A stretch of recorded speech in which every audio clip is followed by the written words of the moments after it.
going to be attending a LARP called Skull and Crossbones by Chopak Studios. So if you're new to my channel, hi, nice to meet you. Also, LARP stands for live action roleplay, and it is essentially an adult game of make-believe. I'm going to be pretending to be a pirate in the middle of the Baltic Sea. So first of all, Skull and Crossbones is like my friggin' dream LARP, and second of all, it is a big blockbuster LARP, and it's the first run of the game. So I'm gonna be doing a series of videos about my preparation for this game. If you want to send me songs or art or anything else related to pirates, which is kind of my thing, Pirates are in this year?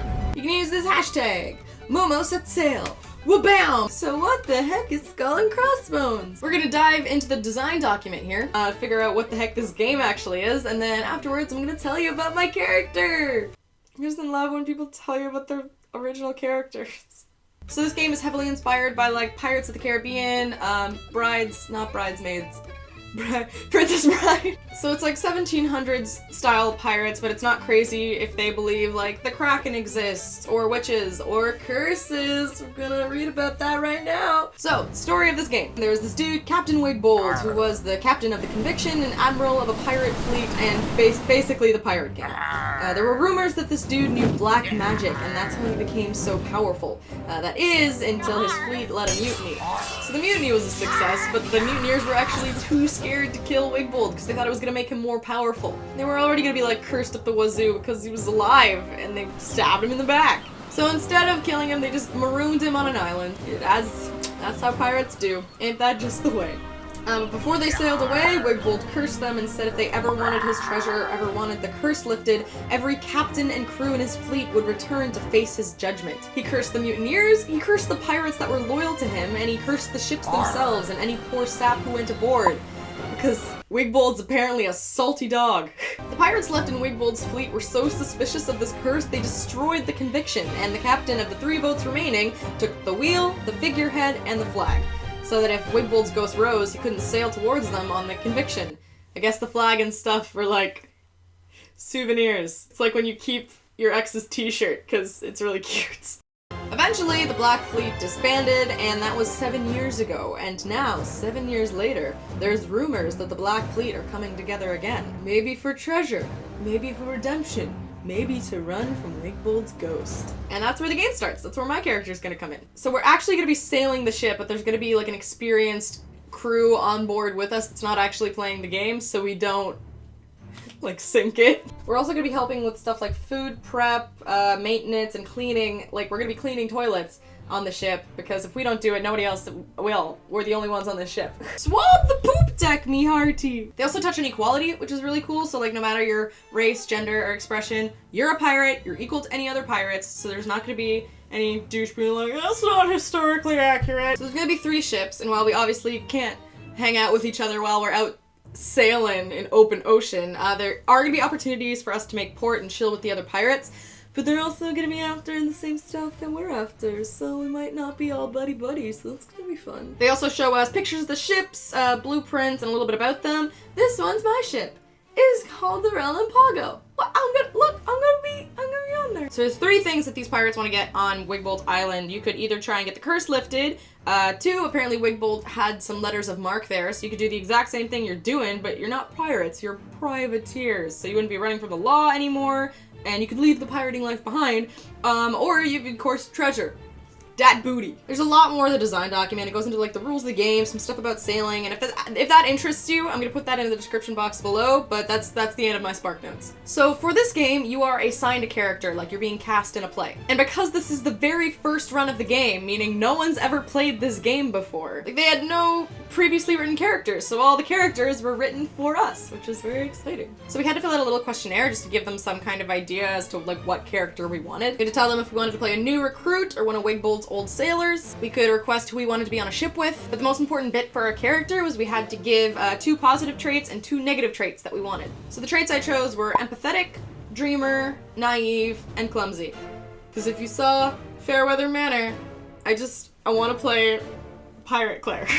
I also let them know that the concept that I wanted for my costume was a bunch of old wedding dresses sewn together. And from that information, this is the character I was given!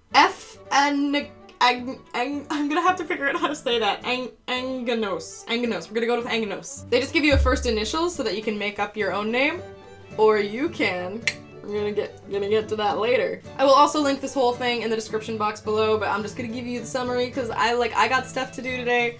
You probably got stuff to do today.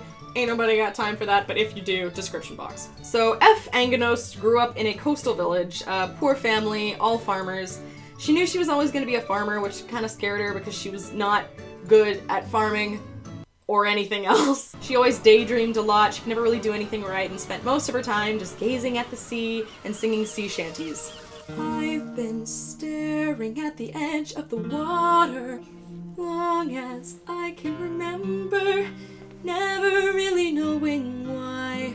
She's Moana. She's basically Moana. And one day the local priest was like, I like you. You're gonna marry my son. And her parents were like, you should marry his son. And she was like, well, I guess I'll marry his son. She was totally gonna do it. She wanted to make her parents happy. She knew this is what her life was leading towards.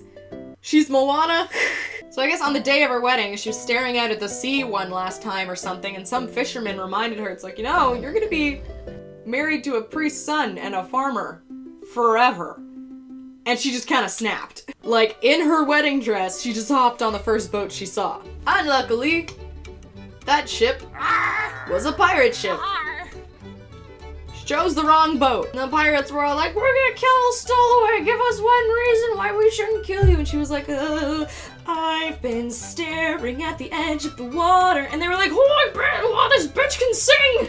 So they decided to keep her around as the Shanty Man. So along with our characters, we also got roles on the ship like captain, quartermaster. So she's not a very good sailor, but her personality is so uplifting and she knows a lot of sea shanties. So don't throw her overboard. And that's it. That's where we leave our hero.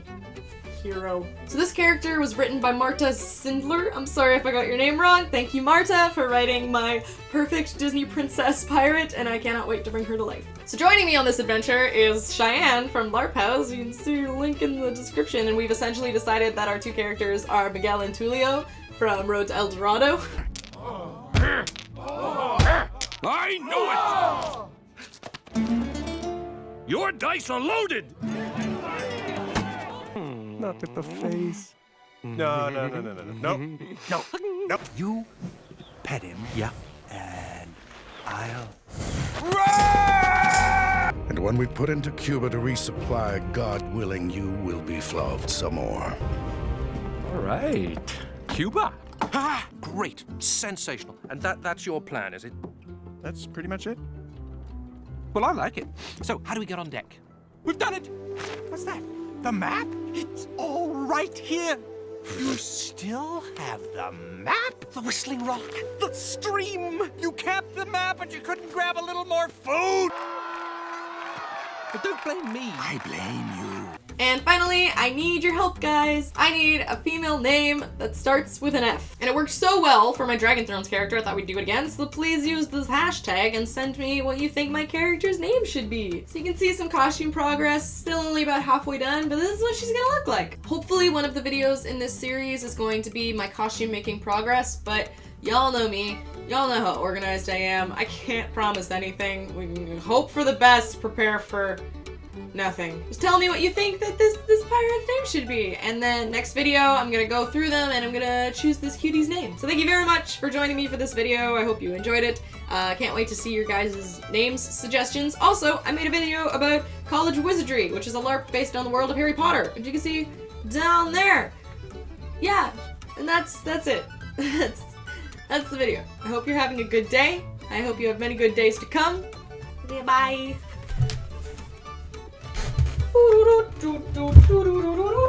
You're also in front of my mic. You're right in front of my mic.